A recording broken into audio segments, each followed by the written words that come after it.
Average Kitchen. Thanks so much for checking us out again. Today we're gonna make my favorite Asian dish, sweet and sour pork. Can't wait. Jamie's gonna try making it at his house as well. We'll see how it looks. But first of all, I need to show you our ingredients. This is what we need. Okay, sweet and sour pork. It's gonna be awesome. Peppers, pineapple, onion, garlic, ginger. Then I'm gonna show you how to make my homemade sweet and sour pork sauce, which I love. I hope you love it too. Then I'm gonna show you how to do a dredge to dredge our pork, and then we're gonna fry our pork and put everything together. Can't wait, let's go. So my goal here is to show you the simplest way to make these recipes. So with the sweet and sour pork this week, first I had to go out and get what I think is the main ingredient.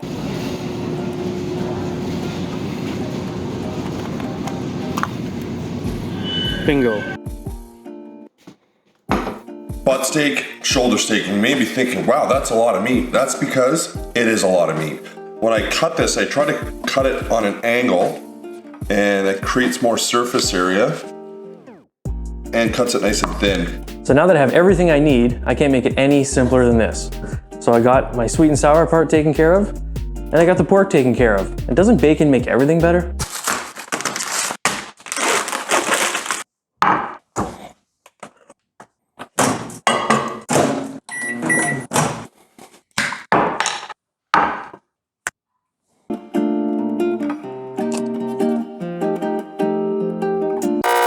The pork is all sliced, so I'm gonna give it a quick marinade. I'm gonna put 2 tablespoons of the rice wine vinegar, 2 tablespoons of soy sauce, and a tablespoon of the rice wine vinegar, and I'm gonna let that marinate for a couple hours. Okay, gonna prep our peppers here.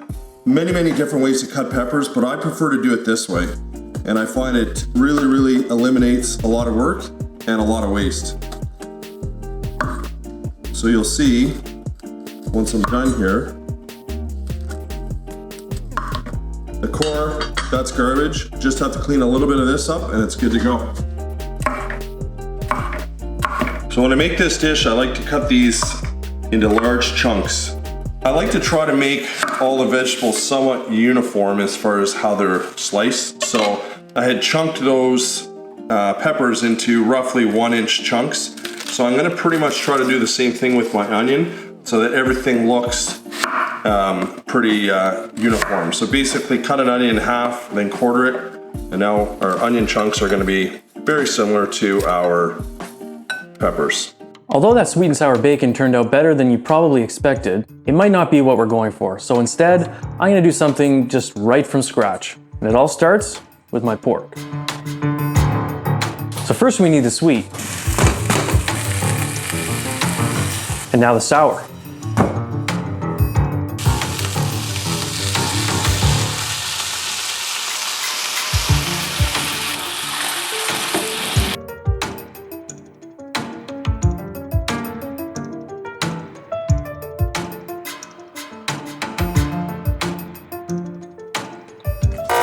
Okay, so I just opened up a can of pineapple, big chunks, and I separated the actual pineapple from the pineapple juice. And the pineapple juice is gonna be the base of my sauce. We're looking at 2 tablespoons of minced garlic that I just threw in, 6 tablespoons of ketchup, 6 tablespoons of honey, 2 tablespoons of hoisin sauce, 2 tablespoons of sambel oelek. We got our pineapple juice, 6 tablespoons of rice wine vinegar, a tablespoon of ginger, a tablespoon of sriracha, and 4 tablespoons of soya sauce.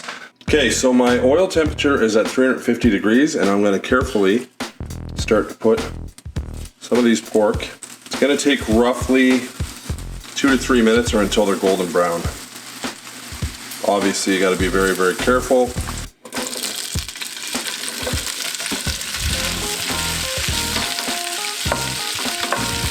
Okay, we're gonna add our pineapple.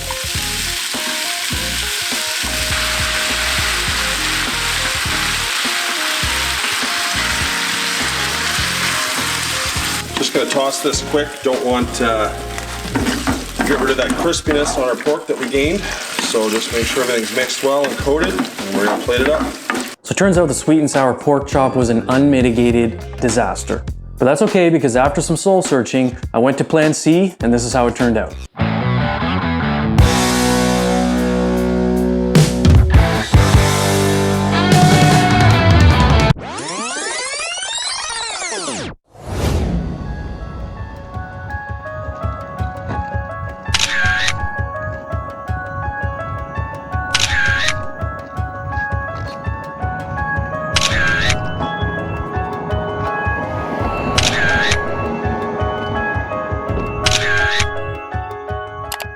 sweet and sour pork turned out great. Just finished crushing a huge plate. Can't wait to see what Jamie did. I'm sure he brought it.